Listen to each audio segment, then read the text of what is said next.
salue tous dans le précieux nom de notre Seigneur Sauveur Jésus-Christ et j'espère que vous allez bien dans vos maisons. Béni soit le Seigneur qui nous accorde ces temps afin de partager sa parole.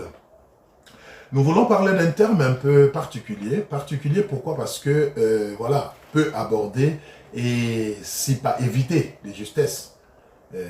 À dessein, j'allais dire, parce que souvent, voilà, les enfants de Dieu, ils ont ce qu'ils aiment. Il y a des choses auxquelles ils sont hostiles, ils n'aiment pas. Mais vous souffrirez qu'on puisse en parler parce que c'est ce thème que le Seigneur nous a mis à cœur pour vous. Et je sais que vous vous demandez, mais il s'agit de quoi? Eh bien, il s'agit du péché. Nous voulons parler du péché. Donc, notre thème, c'est le péché. Voilà, le péché. Bien-aimés dans le Seigneur, vous savez, marcher avec Dieu, c'est une bonne chose. Et j'ai l'habitude d'encourager les gens en disant que la meilleure des choses qui puisse arriver dans la vie d'un homme, c'est d'avoir rencontré Jésus-Christ et de l'avoir accepté comme Seigneur et Sauveur. Mais je crois que la pensée de Dieu est que nous puissions aller un peu loin, que nous ne puissions pas nous contenter de l'avoir rencontré, de l'avoir accepté, mais que nous puissions comprendre les enjeux de la marche avec lui. Et parmi ces choses, il y a le péché. Le péché, bien aimé, c'est quelque chose de très hostile à notre marche avec le Seigneur. Ça va peut-être vous paraître bizarre, mais c'est la vérité. Dieu est tout-puissant. Voilà pourquoi nous l'appelons El Shaddai, c'est-à-dire le Dieu tout-puissant. Dieu peut tout, Dieu est grand, rien ne peut lui résister, rien ne lui est impossible. Mais ça va peut-être vous étonner, c'est que malgré toute sa grande puissance, malgré toute sa connaissance, ses capacités, il y a une chose devant laquelle le Seigneur se refuse. Je pèse bien mes mots, se refuse d'agir, se refuse de manifester sa puissance, c'est le péché. Donc, la main de Dieu, son oreille peuvent nous être privées à cause du péché.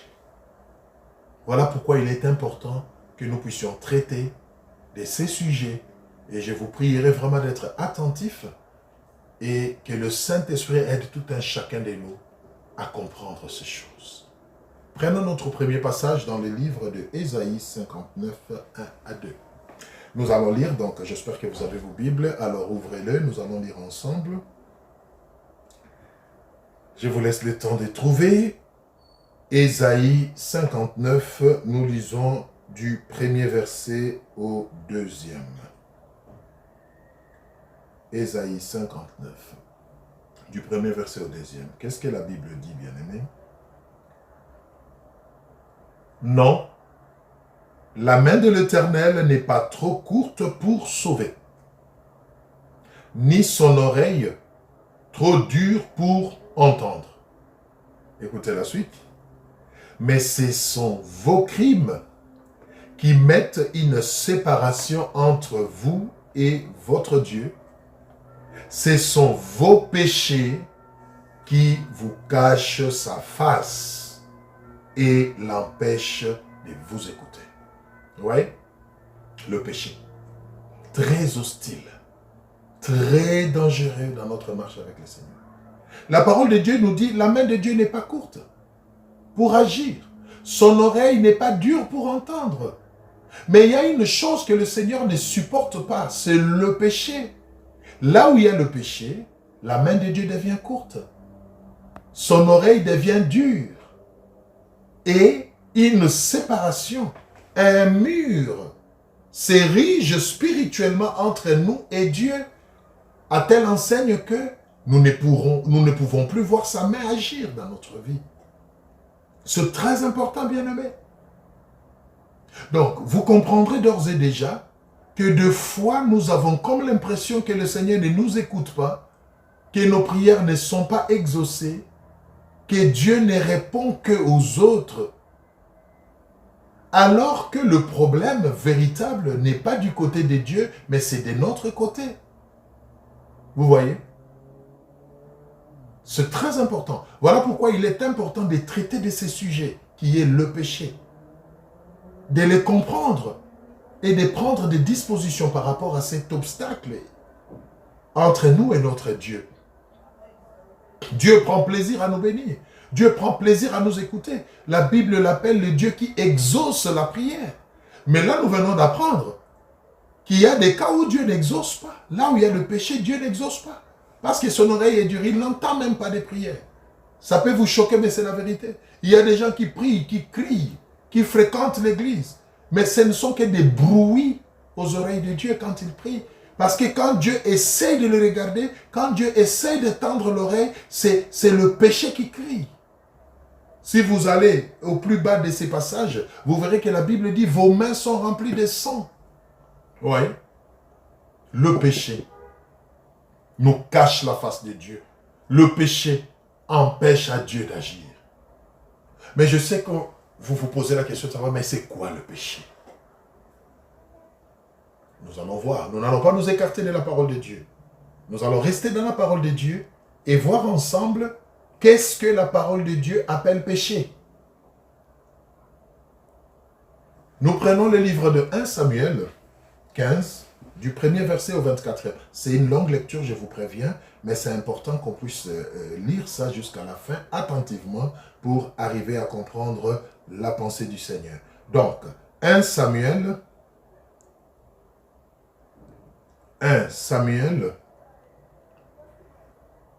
le verset 15, nous lisons du premier verset au 24e. Et nous allons découvrir ensemble une première définition du péché dans la Bible. La Bible dit ceci, nous lisons. Samuel dit à Saül, « C'est moi que l'Éternel a envoyé pour t'oindre roi sur son peuple, sur Israël. Écoute donc ce que dit l'Éternel. Ainsi parle l'Éternel des armées. Je me souviens de ce qu'Amalek fit à Israël lorsqu'il lui ferma le chemin à sa sortie d'Égypte.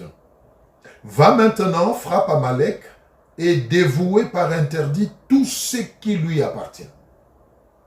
Tu ne l'épargneras point et tu feras mourir hommes et femmes, enfants et nourrissons, bœufs et brebis, chameaux et ânes. Saül convoqua les peuples et en fit la revue à Télaïm. Il y avait 200 000 hommes de pied et 10 000 hommes de Juda. Saül marcha jusqu'à la ville d'Amalek et mit une embuscade dans la vallée. Il dit aux Kessiens, allez, retirez-vous, sortez du milieu d'Amalek, afin que je ne vous fasse pas périr avec lui, car vous avez eu de la bonté pour tous les enfants d'Israël lorsqu'ils montèrent d'Égypte. Et les Kéniens se retirèrent du milieu d'Amalek. Saül bâtit Amalek depuis Avila jusqu'à Shur, qui est en face de l'Égypte. Il prit vivant Agag, roi d'Amalek, et il dévoua par interdit tout le peuple en les passant au fil de l'épée. Mais Saül et le peuple épargnèrent Agag et les meilleures brebis, le meilleur bœuf, les meilleures bêtes de la seconde portée, les agneaux gras et tout ce qui avait des bons. Ils ne voulurent pas les dévouer par interdit et ils dévouèrent seulement tout ce qui était méprisable et chétif. L'Éternel adressa la parole à Samuel et lui dit, « Je me répands d'avoir établi Saül pour roi, car il se détourne de moi et n'observe point mes paroles. » Samuel fut irrité et il cria à l'Éternel toute la nuit. Il s'éleva de bon matin pour aller au-devant de Saül. Et on vint lui dire, Saül est allé à Carmel, et voici, il s'est érigé un monument, puis il s'en est retourné, et passant plus loin, il est descendu à Gilgal. Samuel s'est rendu auprès de Saül, et Saül lui dit, sois béni de l'Éternel, j'ai observé la parole de l'Éternel. Samuel dit, qu'est-ce donc ces bêlements de brebis qui parviennent à mes oreilles et ces mugissements de bœufs que j'entends? Saül répondit, ils les ont amenés de chez les Amalécites parce que le peuple a épargné les meilleures brebis et les meilleurs bœufs afin de les sacrifier à l'Éternel ton Dieu, et le reste, nous l'avons dévoué par interdit. Samuel dit, lorsque tu étais petit à tes yeux, n'es-tu pas devenu le chef des tribus d'Israël? Et l'Éternel n'est-il pas pour que tu sois roi sur Israël? L'Éternel t'avait fait partir en disant, va aidez-vous par interdit ces pécheurs, les Amalécites, tu leur feras la guerre jusqu'à ce que tu les aies exterminés. Pourquoi n'as-tu pas écouté la voix de l'Éternel? Pourquoi t'as-tu jeté sur le butin et as-tu fait ce qui est mal aux yeux de l'Éternel? Saül répondit à Samuel, j'ai bien écouté la voix de l'Éternel et j'ai suivi le chemin par lequel m'a envoyé l'Éternel. J'ai amené Agag, roi d'Amalek, et j'ai dévoué par interdit les Amalécites. Mais le peuple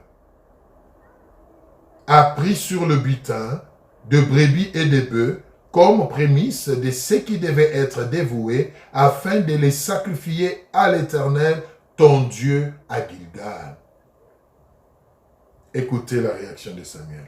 Samuel dit, l'Éternel trouve-t-il du plaisir dans les holocaustes et les sacrifices comme dans l'obéissance à la voix de l'Éternel?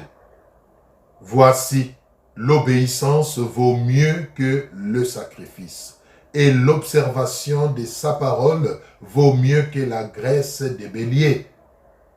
Car la désobéissance est aussi coupable que la divination, et la résistance ne l'est pas moins que l'idolâtrie et les téraphèmes. Puisque tu as rejeté la parole de l'Éternel, il te rejette aussi comme roi. Alors Saül dit à Samuel, j'ai péché, car j'ai transgressé l'ordre de l'Éternel, et je n'ai pas obéi à tes paroles. J'ai craigné le peuple et j'ai écouté sa voix.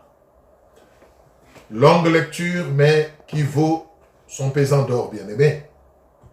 Une histoire vraiment qui illustre la notion du péché. Dieu donne des instructions précises par la bouche de son serviteur, le prophète Samuel, au roi d'Israël, Saül à l'époque, par rapport à une ville qu'il devait détruire dans le cadre de leur conquête de la terre promise. Et le Seigneur lui dit, vous ne garderez rien. Vous allez vouer par interdit, c'est-à-dire vous allez tout détruire, vous allez considérer tout comme impur et les détruire. Ne gardez rien. Mais si vous avez bien suivi la lecture, Saül n'a pas fait exactement ce que Dieu a recommandé. Vous voyez? Et il le reconnaît. Donc, cette histoire nous donne une première définition du péché quand nous lisons le verset 24. Alors Saül dit à Samuel, j'ai péché. Pourquoi j'ai péché? Car j'ai transgressé l'ordre de l'Éternel. Bien-aimé dans le Seigneur, le péché, c'est la transgression de la parole de Dieu. Le péché, c'est la désobéissance à ce que la parole de Dieu dit. Voilà une première définition du péché. Et le prophète Samuel a fait voir au roi. Les rois croyaient se justifier. Les rois croyaient trouver une circonstance atténuante en disant, mais écoutez, nous avons désobéi à la parole de Dieu, c'est vrai. Nous n'avons pas fait tout ce qu'il nous a demandé, c'est vrai. Mais si nous avons épargné ces brebis, c'est justement pour lui faire une offrande. C'est justement pour le présenter à lui comme sacrifice. Mais regardez la réaction du prophète Samuel. Il lui dit, est-ce que l'Éternel prend plaisir aux sacrifices et aux holocaustes plus qu'à l'obéissance? Le péché, c'est la désobéissance à la parole de Voilà une première définition du péché. Et que chacun de nous fasse un exercice, une introspection et réponde dans son cœur. Est-ce que tu obéis à la parole de Dieu? Est-ce que tu fais ce que Dieu te demande de faire? Est-ce que tu fais ce que Dieu te dit dans sa parole? Tu écoutes des prédications, tu suis des enseignements, tu marches avec Dieu, oui. Mais est-ce que dans ta marche, est-ce que dans ton service, tu es obéissant? Bien-aimé, à chaque fois que tu n'obéis pas à Dieu, sache que tu tombes dans le péché. Et à chaque fois que tu tombes dans le péché, sache que la main de Dieu devient courte pour agir dans ta vie et son oreille dure pour entendre tes prières. Très important, bien-aimé. Que chacun réponde dans son cœur. Nous allons voir une deuxième définition du péché. Et là, nous allons dans le livre de Jacques. Jacques 4, nous lisons le verset 17. Donc, nous retenons tous que le péché, c'est la désobéissance à la parole de Dieu, c'est la transgression aux ordres de Dieu. Deuxième définition du péché, nous le prenons dans le livre de Jacques 4, le verset 17. Jacques 4, le verset 17. Alors, la Bible dit ceci. Vous avez trouvé, nous allons lire Jacques 4, verset 17. Que Dieu soit loué. Celui donc qui sait faire ce qui est bien et qui ne le fait pas commet un péché. Amen. Celui donc qui sait faire ce qui est bien et qui ne le fait pas commet un péché. Voilà une deuxième définition du péché. À chaque fois que tu ne fais pas ce qui est bien, sache que tu tombes dans le péché. Et c'est une suite logique. Et à chaque fois que tu tombes dans le péché, sache que la main de Dieu devient courte pour agir dans ta vie et son oreille dure pour t'entendre. C'est un schéma. C'est très important, bien-aimé. Voilà pourquoi nous avons tout intérêt d'obéir à Dieu. Nous avons tout intérêt à faire du bien autour de nous, partout par où nous passons. Faire le bien, c'est une notion vraiment complexe. La parole de Dieu ne nous cite pas, ne nous donne pas une liste de ce qui est bien, de manière exhaustive, non. Mais nous savons qu'en tant qu'enfants de Dieu, tout ce qui glorifie Dieu, tout ce qui peut faire que le nom du Seigneur soit glorifié, c'est ça faire le bien. Et en notre qualité d'enfants de Dieu, nous devons nous arranger pour toujours, je dis bien, toujours faire du bien. Cela nous empêchera de tomber dans le péché. C'est très important, bien-aimé. Vous vous dites peut-être, mais faire du bien, c'est quoi? Mais faire du bien, c'est faire ce qui honore Dieu. Nous allons prendre quelques exemples vraiment simples pour illustrer cela. Vous êtes en face de quelqu'un qui est affamé. C'est un exemple que je prends comme ça, juste pour nous aider à comprendre. Vous êtes en face de quelqu'un qui est affamé, qui n'a pas mangé, et vous le voyez, vous le sentez que cet homme, cette femme a faim. Et vous avez de quoi manger, vous avez de quoi lui donner, mais vous ne lui donnez pas. Apparemment, c'est pas mon problème, non? Souvent, on se le dit. Ah ben, c'est pas mon problème, hein. Il a faim, oui, mais c'est bien, ben écoutez, c'est pas mon problème, on continue son chemin. Mais laissez-moi vous dire, vous avez péché. Vous avez péché pourquoi? Parce que vous avez raté une opportunité de faire du bien. Donner à manger à quelqu'un qui a faim, c'est faire du bien. Et vous conviendrez avec moi que le contraire, c'est commettre un péché. Je n'invente rien, nous venons de le lire. Donc, vous comprendrez que, deux fois, nous nous retrouvons même dans le péché, sans nous en rendre compte, nous justifiant par la légitimité de ce que nous faisons. J'ai entendu les gens dire, écoutez, je ne suis pas son père, moi. Je ne suis pas sa mère. Il a des parents, ils n'ont qu'à s'occuper de lui. Oui, c'est légitime, c'est normal. Tu ne mens pas, c'est vrai. Tu n'es pas son père, tu n'es pas sa mère, tu n'es pas obligé de les nourrir, tu n'es pas obligé de lui payer les frais scolaires, par exemple. Mais la parole de Dieu en qui tu as cru te dit, à chaque fois que tu ne fais pas du bien, tu pèches. Si ses parents ne lui ont pas payé les frais scolaires, Dieu les jugera. Mais si toi tu es en mesure de le faire, fais-le. Mais quand tu ne le fais pas, tu te consoles en disant ce n'est pas ma responsabilité et que chacun s'occupe de ses oignons. Oui, mais en tant qu'enfant de Dieu, je suis navré de te dire que tu as péché. Donc vous comprenez que les péchés nous environnent. Les péchés nous entourent. Nous péchons comme nous respirons. Et des fois même sans nous en rendre compte, nous justifiant, bombant la poitrine, croyant être dignes, croyant mériter la présence de Dieu. Mais quand Dieu nous regarde, il dit, plusieurs opportunités de faire du bien t'ont été présentées aujourd'hui, mais tu n'as pas répondu positivement. C'est très important, bien-aimé. Voilà pourquoi nous devons toujours rentrer à nous-mêmes et demander l'aide du Saint-Esprit. Un véritable enfant de Dieu qui veut éviter les péchés, c'est celui qui prie chaque jour, qui demande à Dieu, Seigneur, à chaque fois que tu me vois poser un acte, à chaque opportunité que tu présentes devant moi et que tu me vois agir, laisse que le Saint-Esprit me le dise. Il faut demander la sensibilité du Saint-Esprit, bien-aimé. Un enfant de Dieu qui est sensible au Saint-Esprit, devant une situation, devant un temps où le Seigneur te voit faire quelque chose, tu le sentiras dans ton cœur. Et quand tu le feras, tu auras évité un péché. Mais même les enfants de Dieu aujourd'hui sont insensibles à l'Esprit de Dieu. Et voilà pourquoi nous tombons dans les péchés. Et nous venons de voir que le péché nous cache la face de Dieu.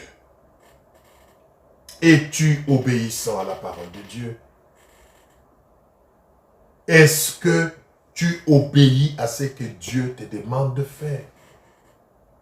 Est-ce que tu pratiques ce que la parole de Dieu te dit? C'est très important, bien-aimé. Venir à l'église, c'est une chose.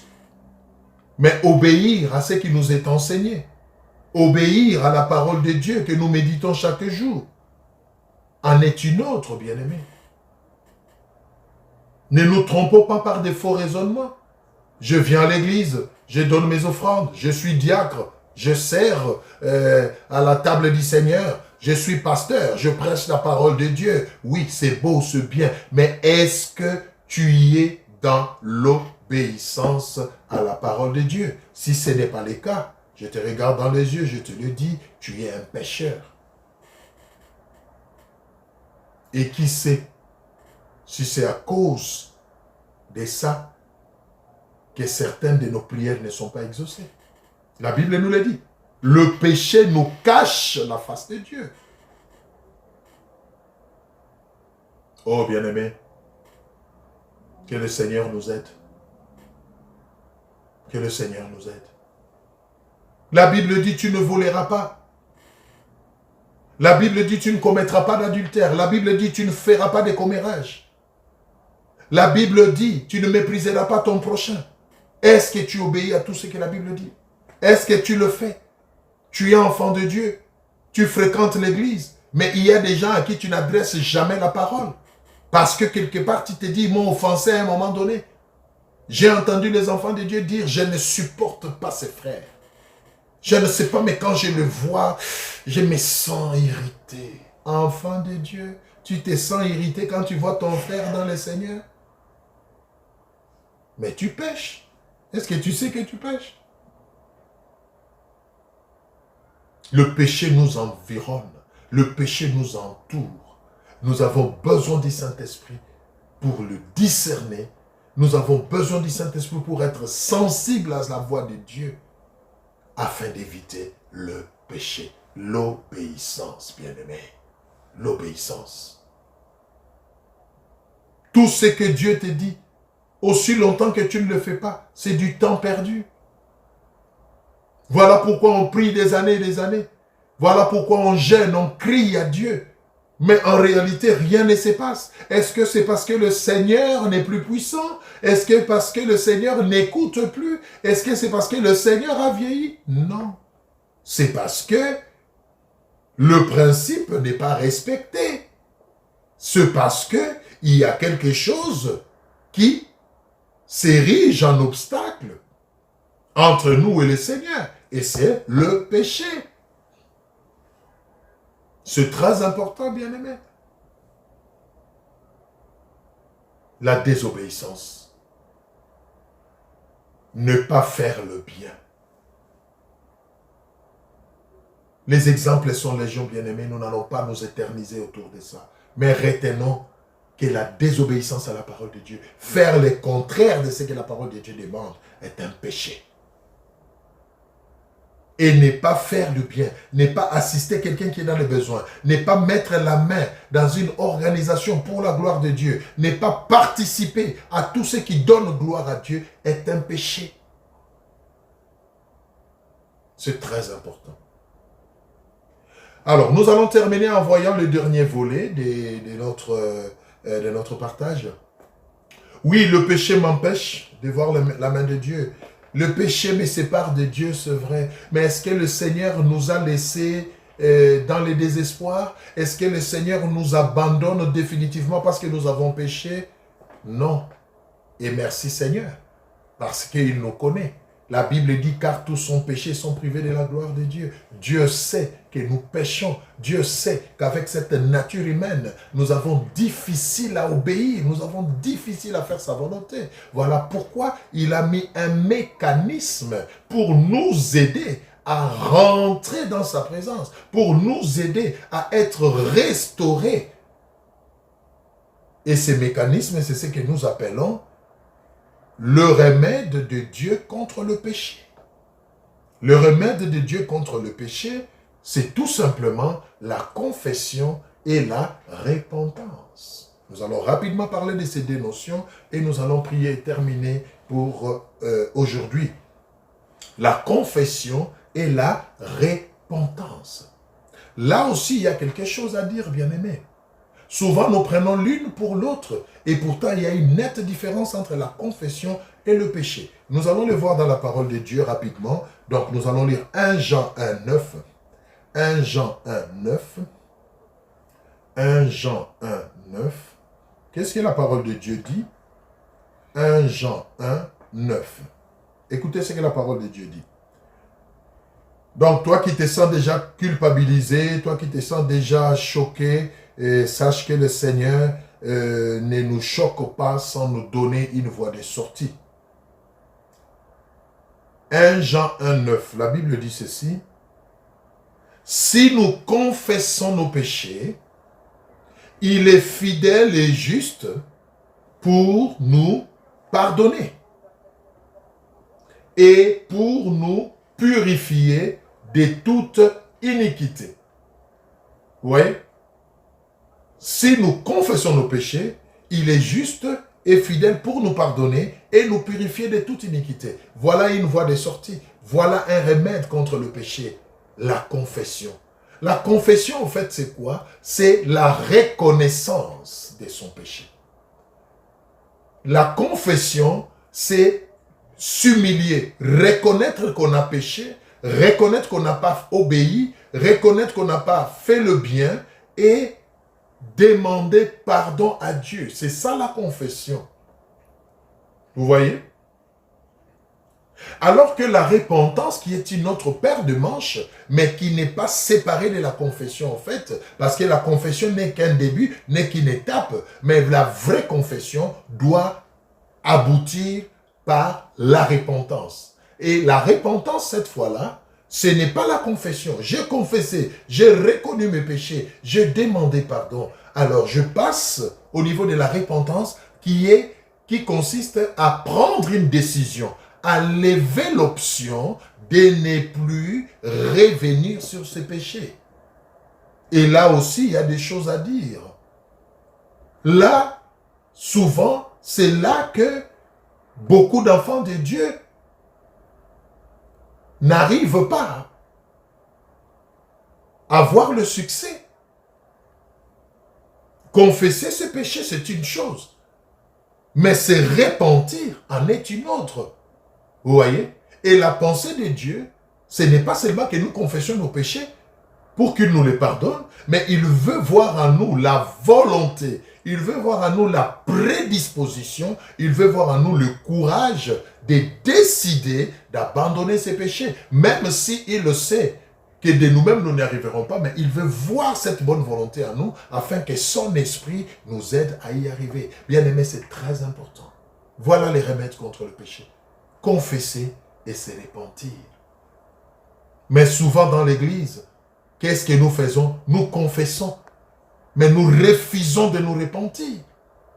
Parce que quelque part, il y a des péchés auxquels nous sommes habitués. Il y a des péchés chéris que nous cachons. Il y a des péchés que nous estimons que les hommes ne connaissent pas. Donc ça, nous pouvons les gérer en secret. Mais nous oublions que rien n'est caché devant le Seigneur. Dieu le voit.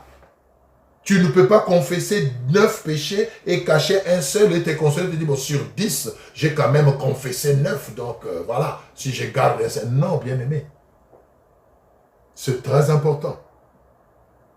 Regardez ce que les psalmistes nous disent, ce que David dit dans les psaumes. Lisons psaume 32, 1 à 5. Nous allons comprendre quelque chose. Non, le péché est très nuisible, bien-aimé. Il ne faut pas l'entretenir, il ne faut pas les garder. Il faut s'en débarrasser. Aussitôt qu'il vient, il faut s'en débarrasser. Prenons le psaume 32, 1 à 5. Psaume 32, 1 à 5. La Bible dit ceci.